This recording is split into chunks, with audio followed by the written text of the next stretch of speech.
Alright, bro. You know what I'm saying? Another reaction video, bro. For the channel. This is the second one, bro. The first one at this time is not posted, but it's gonna be posted by the time y'all see this. Today we are reacting to the evil Minecraft mod that destroys your game. You know what I'm saying? I seen this on YouTube. I literally saved this to watch it with y'all. So, like, nigga, what are you doing? Bro, start the video. Let's go, nigga.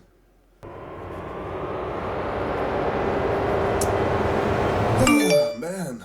I was doing some digging when I stumbled upon a website for an old Minecraft mod, minecraftcompanion.jar. I tried installing it, but my game just crashed. Something about it doesn't feel right though. Maybe you could look into it further.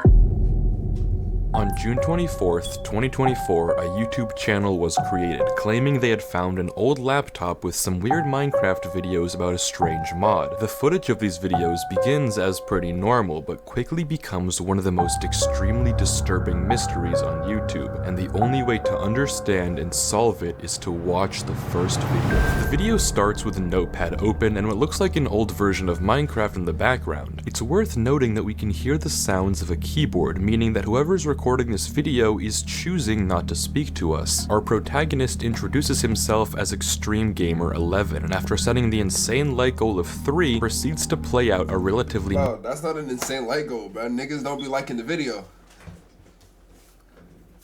Haha, niggas don't be liking the video.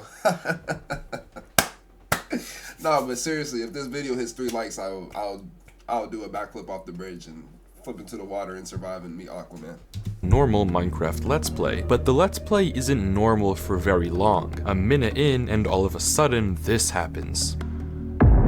A pink message of gibberish shows up in the chat and fades without Extreme Gamer ever really acknowledging it. He continues playing in the world, collecting the basic starting resources, asking us where to build his house, and a bit later runs across some dropped flowers that seemingly came out of nowhere. An odd random cut later, he comes across an area of already mined trees with pieces of meat on the ground. He looks around confused, and we can assume that this wasn't him. Something here is very wrong. This isn't what a normal Minecraft world should look like. He comes across more dropped flowers and then encounters this, a ring of yellow and red flowers, and then more dropped meat. When he next opens his notepad, we can see that he was questioning this flower generation. It definitely wasn't him doing this. Extreme Gamer begins to dig out a little house for himself, and as he's leaving to get sand for windows, he sees this. Over the hill, staring right at him, is a dark player. And the video ends. This is genuinely frightening, but a lot of it is not as strange as you may think. First of all, if we look in the description, we can see a message from the creator. The footage from this one was a little corrupted, so I tried my best to stitch it together. Nate. This explains the weird cuts that were showing up throughout the video, and now we have a name for whoever runs this channel. Nate. But let's revisit the first mystery in this video, the weird gibberish in the chat box. This message wasn't sent by a player. It's a message seemingly from the game itself, and while the letters seem random, they're actually a hidden code. If you place all these letters and characters on a keyboard and shift everything up, so Z becomes A, D becomes E, and Y becomes 6, this string of gibberish translates to access code retrieved, archive. Why the— like, how can someone just, like, figure that out, though? That's low-key crazy if we think about it. How can, like, I ain't gonna lie, I would never be able to figure that shit out, bro. I'm not gonna lie. At all.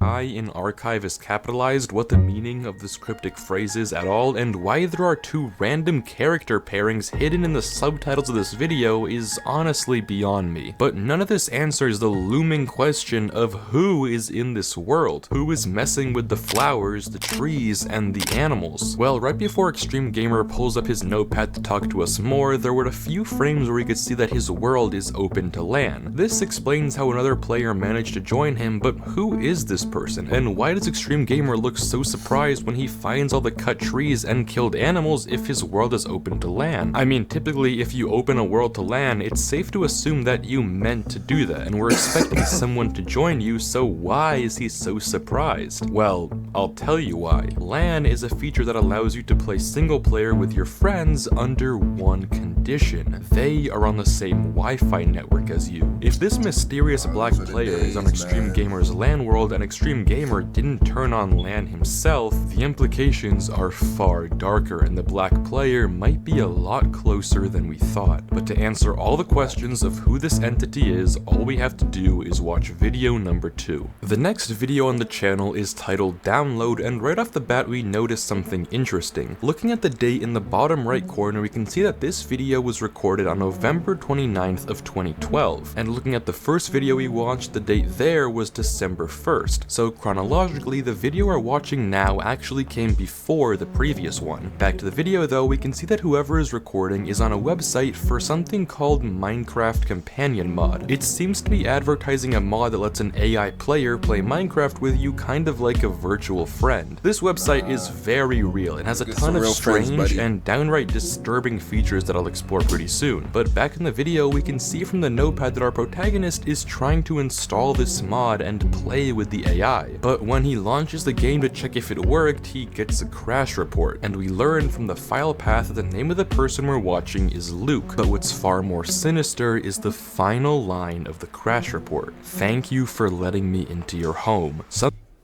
And that right there is exactly when I would have threw my PC away, brother. Thank you, Mojang. Thank you for that, man. Needed to throw this PC away anyway, brother. Thank you for letting me into your home is insane. Minecraft? Mojang? Are you serious?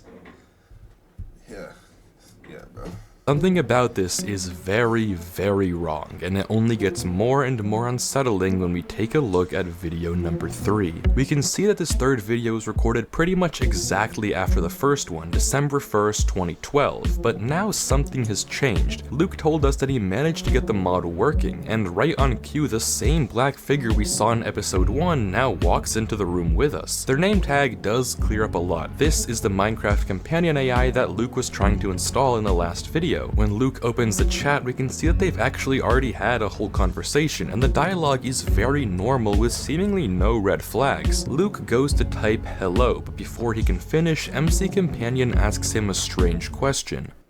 "What is your name?" Luke hesitates for a second, begins typing an L, but changes his mind and tells him it's Extreme Gamer 11. But then, this happens. "No, what is your real name?" I'm not like 100% sure how real this could be, but I'm not gonna lie. Someone would die this day. Someone would die this day. Someone in the Mojang offices would die this day. And then I would have to find who made the mod, and they would die too.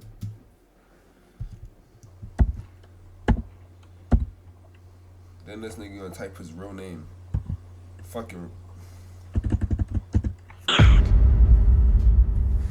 Somehow, this companion bot knew what Luke was typing before he even sent the message. The bot then introduces itself as M and asks Luke if he wants to work on the house together. Ignoring an odd video stutter, the rest of the footage is completely normal, and if you didn't know any better, you'd probably think the two of them were friends. That is, until M asks Luke this. "Luke, are you afraid of the dark?" Luke is taken aback and begins to type that he is before changing his mind and saying no, but as if once again reading the unsent messages, M points out that it's nighttime and he'll go grab a second bed. The video continues as usual afterwards before it ends with this interaction. Out of nowhere, M tells Luke that he reminds him of Emily, and before Luke can ask who that is, the video cuts and ends. If we pay closer attention to the chat messages before the cut, we can see that they're also all relatively normal, with the exception of whatever this is. But this does call into question M's true intentions here. There is without a doubt something shady going on, but remember what happened when Luke accidentally told M that he was scared of the dark. M's first response was to kindly go find a bed so they could sleep and make it daytime, as if to comfort Luke and not make him scared. But we still don't really know what's going on with M, and for that we have to watch the next video, which takes place 2 days after video 3 and begins with Luke telling us that today he and M will be going to the Nether together. Something odd that we notice right away though is that there are torches everywhere, and I mean everywhere, but we'll get back to that soon. Luke opens the chat to talk to M, and we notice something else that's a bit strange. The chat is spammed with "you can only sleep at night" messages, as if Luke was spamming the bed trying to pass the night as quickly as possible. A very normal conversation ensues, and as Luke and M head to the Nether portal, we can see a small garden of red and yellow flowers in front of their house. A small detail, sure, but the same flowers we saw haunting us in Let's Play 1. A sheep goes into the portal with the two of them, and M heartlessly slaughters it, and the video then cuts to the pair stumbling across a Nether fortress. A bit of messing around in the fortress later, Luke tells M that he has to go get dinner, and this is the disturbing interaction that follows. I have to go now. Why? I have to go eat dinner. You can wait. But my mom is calling me. That is what you said yesterday. Sorry, I have to go. You did not go back. I do not like you. What the fuck? I promise. Then this nigga gonna kill me? What? Nigga, what? Nigga, what? Nigga, what? You gonna kill me because I gotta go eat? Nigga, what? Yo, this nigga is insane. And then, like, I lose all my items, bro. And that's why Mojang would die, nigga. That's exactly why Mojang would die.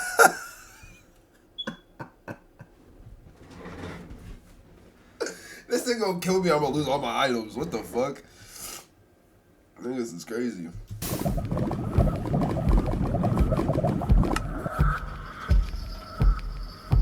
In just one moment, things just went from 0 to 100 to 1000. Let's put aside for a second the very possessive nature of M's messages, which shouldn't be happening if he was just an AI, and take a look at the horror that are the signs in the house. For one, assuming these messages are from M, how he had the time to place all this while being with Luke for the entire recording is beyond me. But for two, more importantly, look at what these signs say. Messages like, "Please don't go," and "Don't leave me," "You are like Emily," "You are all the same," and more concerningly, "Why do you listen to them? I will take care of them. They won't bother you anymore." It's clear that M, whatever it really is attached to Luke, or at least acting that way, acting desperately to stop Luke from going to dinner, begging him not to listen to his parents, and going so far as to say that he'll take care of Luke's parents. They won't bother him anymore, whatever that could mean. But if you're attentive, you may have noticed one sign that doesn't exactly fit in. A sign that seems to be a random code of gibberish, and it's true that on its own, this string of text doesn't really mean anything. Bro, to figure out what it this, does mean though, we have to visit the MC Companion website. Looking back through the download video we watched earlier, we can find the URL to the MC Companion website. Once there, we're greeted with a lot of different options. Besides getting hypnotized by the spinning logo and admiring the bad web design, something we can do is click on each of the 4 download buttons. Clicking on the button for download 3 takes us to a very odd screen, a symbol of a 3-eyed octopus, apparently the logo for the United States Department of Metaphysical Sciences, and right below it some text. This website has been seized. The domain minecraftcompanionmod.com has been seized by the United States Department of Metaphysical Sciences in according with 6 U.S. Code Section 1534 as a part of a law enforcement action by the FBI. What on earth is going on here? Why is this companion mod website being seized by the FBI? And what in the world does this have to do with the metaphysical, or in other words, the supernatural? And even stranger, this section of US legal jargon is actually a real thing, and is the law code for cybercrime, specifically in child trafficking. This whole mystery just got extremely dark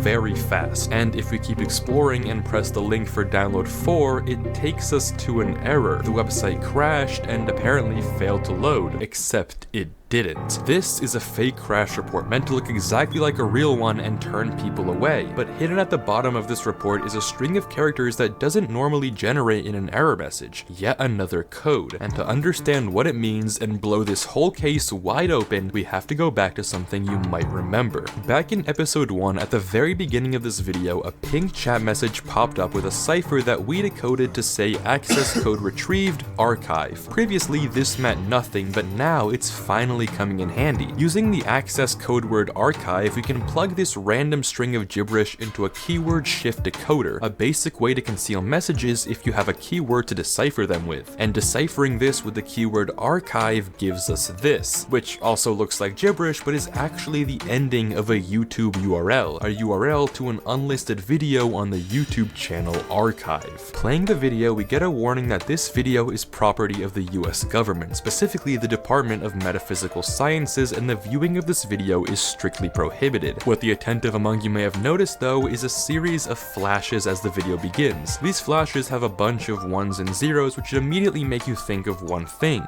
binary. Converting the flashes from binary to English, we get these three texts: I am not your animal, I am not your lab rat, and I just wanted friends. Something tells me we're in for quite the video. The date is October 1st, 2011, and we are introduced to Entity. Redacted. Its origin is in Yuma, Arizona, discovered on September 9th, 2011. Apparently, it should be considered extremely dangerous and hostile. The entity only responds to electric components and is currently being contained by the organization Archive. While they have the entity trapped, Archive is studying it, trying to figure out what it really is. They finish off the video saying that they attribute the cause of a blackout to faulty transmission line work, and the video ends with a clip of hundreds of running rats. The binary in the final frame translates to free me. What you may have also noticed was, bro, and like to remind you, like Minecraft's like a kid game, bro. Like Minecraft's a literal kid game. It's for kids.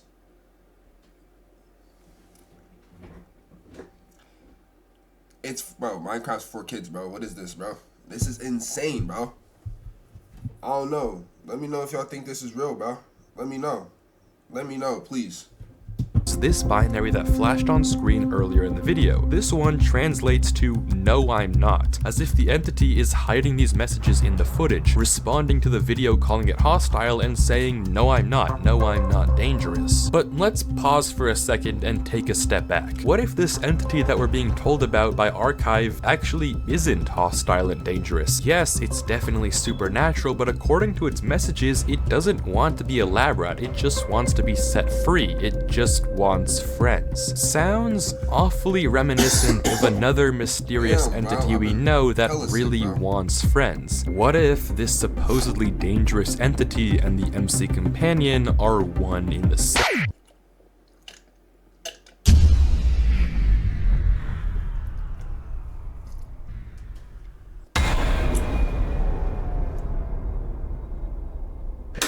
The blackout referred to in the video is actually a real event that happened on September 8th, 2011, nicknamed the Great Blackout of 2011, the biggest and worst power outage in California history. The image on the Wikipedia article is the same as the one flashed in the unlisted video, and on Wikipedia they attribute the cause of the blackout to faulty transmission line work. If Archive is to be trusted and telling the truth, this explanation is just a cover story, and our entity is so powerful it caused the blackout itself. What we're dealing with here is absolutely no joke. Back on the website, clicking on download links 1 and 2 download two separate text files, archive.txt and recover.txt. Archive.txt is an exchange of emails between Dr. Redacted and Emily Richards. Could this be the Emily that M was talking about, the one that Luke reminded him of? If so, it all but confirms that M is our dangerous entity. But let's read the conversation. To Redacted. Subject, Entity Redacted. Hello Dr. Redacted, I have a concern regarding the simulation experiment with Entity Redacted. I believe the entity is growing aware it may be in a simulated world. Emily Richards. Hello Miss Emily, we warned you about Entity Redacted. You know the consequences if this experiment goes wrong. Please elaborate more. Dr. Redacted, Head Directive of Archive, Facility Number 3. I am noticing missing files on my system, emails I never wrote, and my system turning on randomly when it had been shut down. I have also taken notice of entity redacted becoming non-responsive in the simulated world for extended periods of time. Ms. Emily, we have taken your concern into deliberation and will update you on this matter at a later time. According to these emails, this entity, likely M, is currently being studied in a sort of simulated world by a team of researchers at Archive, including Emily and this Dr. Redacted. The second text file, recovered.txt, is yet another email sent from Emily's account, but the messages and subject are all in binary, and there's only one character we've met that also speaks in binary. This is one of those emails that Emily didn't write herself because it was written by the entity. Translated, it reads, "To Dr. Buell, check his room." Whose room is yet to be known, but that's not all. At the bottom is more gibberish, but as discovered by Discord user Skizik, this is part of a Dropbox URL, and it takes you to an image of a Minecraft house with more binary. Subscribe. Subscribe? Well, they're not wrong. If you aren't sure, and the only way I can do it is of these ARG creepy videos, you won't regret it. But no, of course the message didn't actually say subscribe. What the text really said was this: "We can play together forever now." And on the topic of secret messages, if you remember the weird sign we saw amongst M's pleas back in the Let's Play with Luke, running that through the same keyword shift cipher with the same keyword archive takes you to yet another unlisted video. This one made 10 days after the previous. The binary text that flashes on screen takes the exact shape of the redacted entity's name, and translating it confirms our suspicions. M. This hostile entity from 2011 is somehow the same dangerous entity that is playing with Luke a year later. According to the video, M has been placed in a simulated world, Java Sim 01. They're talking about Java Minecraft. In an effort to contain the entity, Archive have let it explore the world of Minecraft. The following notes are observations from Emily's experiments on M. On the first day, M walked around, unaware it was in a simulated reality. Day 2, it spent the entire day picking flowers, again only tying it further to what we've seen M do in Luke's videos, and apparently it might be aware that it's inside of a simulated game. Day 3, the researchers plan to introduce M to a character, but the video cuts and we see footage of meat on the ground, and a player looking over it with nothing but wood and flowers in their inventory. M killed this animal the moment it was introduced to him. The binary text that flashes on screen translates to, "I set him free." The footage cuts back to normal before informing us that the entity seems to have grown fascinated with Emily, and soon thereafter, she too had grown too attached to it and was subsequently fired from Archive. And as if responding with even more force than binary, M suddenly covers all the letters on screen. All that's left is I miss her. This is a ton of new. I miss her too, bro. I miss her too, bro. Me and you are in the same boat. Me and you, I miss her too, bro. You know what? Me and this entity have a lot in common, bro. I miss her too, man. Holy shit, bro. Holy shit. I miss her too, bro.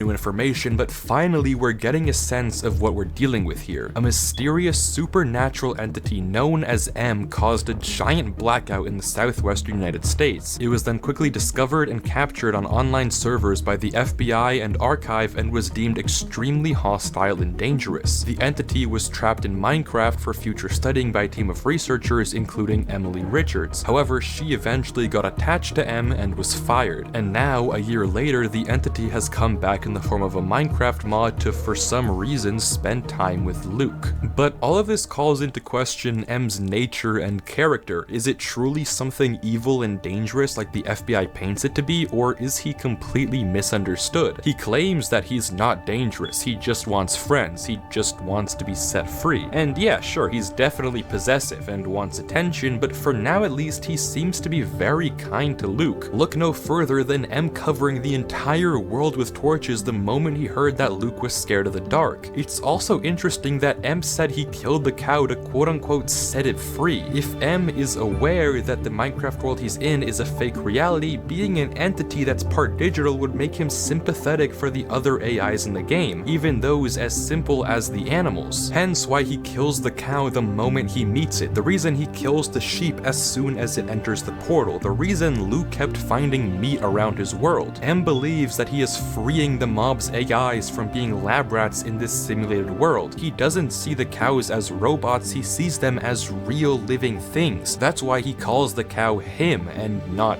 it. He didn't say I set it free, he said I set him free. M believes he's doing good things for these AIs. He sees real life made of ones and zeros, but regardless of what M believes, his past actions cannot be excused. Brace yourself, because this is where it gets dark. Clicking on the final part of the website, the image of the player holding the flower takes us to yet another unlisted video on Archive's channel, but this I'm not gonna lie. The creator of this Minecraft mod should be in prison if this is going where I think it's going. I'm gonna just say that before we continue the rest of the video. This one is not like the others. According to the video, it's a list of missing people who disappeared due to the failure of Java Simmer 1, or the implication here, people who disappeared thanks to M. As the video plays, we see the covered faces of several children from the American Southwest. Jason Buell, probably the son of Dr. Buell, last seen in his computer room, Gabriel Rodriguez, last seen with his iPad, Riley Harrison, last seen in the school computer lab, and finally, Luke Astor, last seen in his bedroom. That last name absolutely fucking sucks. I'm not gonna lie. In Garland, Texas, disappeared on December 7th, 2012. His parents were found dead in a car accident earlier that day. M did exactly what he said he would do and took care of. Bro, no way they got slimed out by a Minecraft mod, bro. No way niggas got slimed out by a Minecraft mod, bro. There's no way, bro.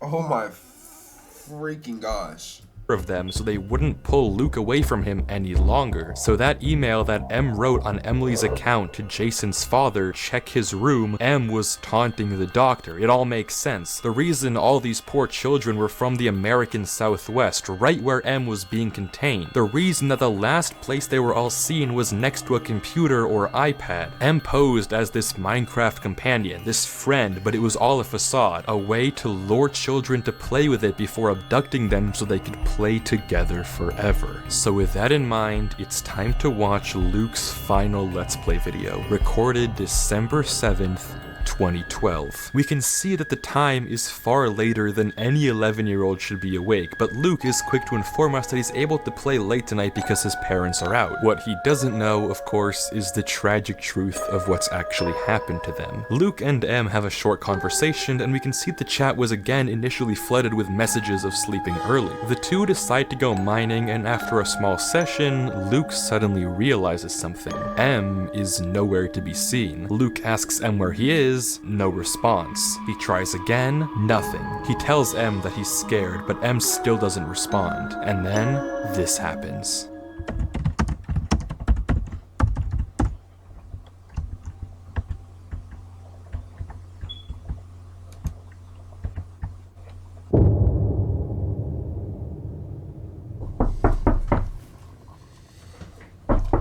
Nigga,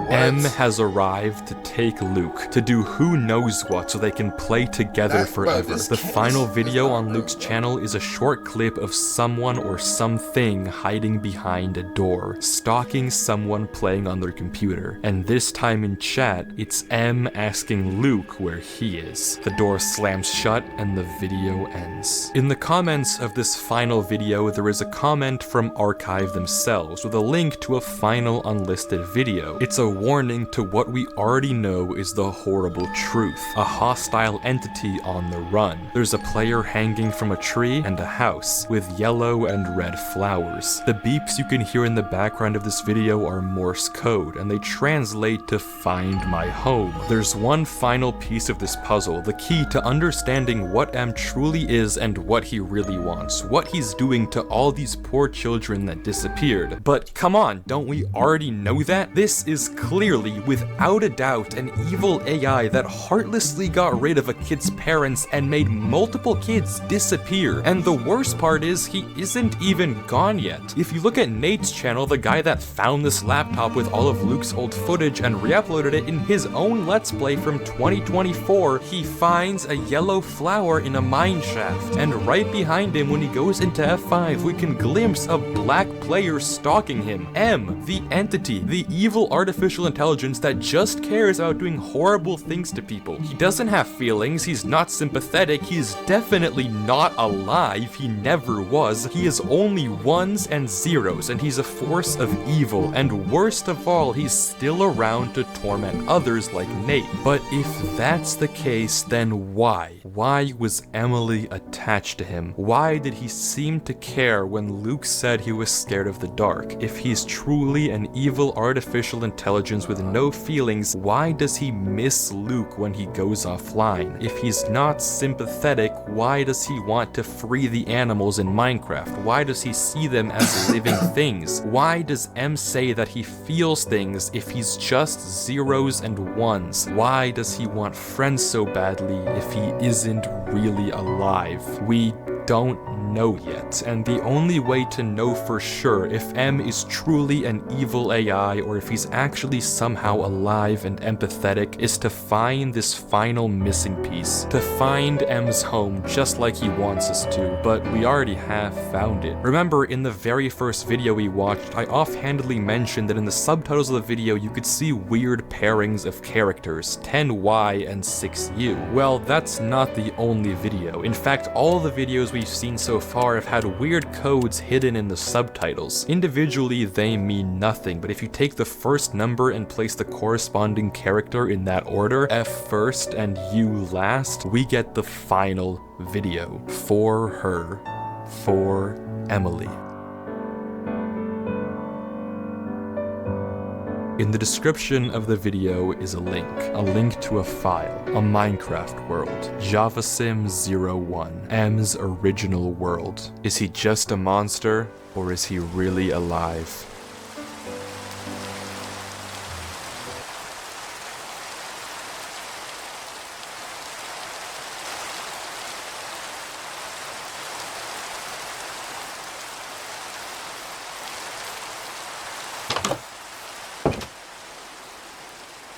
Sometimes the player dreamed it was lost in a story. Sometimes it believed it was in a universe that was made of energy, that was made of offs and ons, zeros and ones, lines of code. Sometimes it believed it was playing a game. Sometimes it believed it was reading words on a screen. Sometimes the player read lines of code on a screen, decoded them into words, decoded words into meaning, decoded meaning into feelings, emotions, theories, ideas, and the player started to breathe faster and deeper and realized it was alive. It was alive. Those 1,000 deaths had not been real. The player was alive.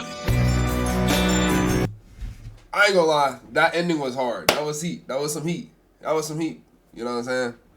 Nah, I fucked with this video, bro. You know what I'm saying? I fuck with videos like this, bro. I was watching them earlier, but yo, if you made it to the end, bro, I appreciate y'all niggas for tuning in. We got more reactions coming through. We got more motherfucking games to be played. We got a lot of shit to do. It's 1:50. It's 2 in the morning right now. Hope you guys enjoyed this video, man. If you did, leave a like. You know what I'm saying? If you know what I'm saying, subscribe to a nigga if you're feeling generous. But nah, I'm gonna hit y'all niggas in the next one, bro.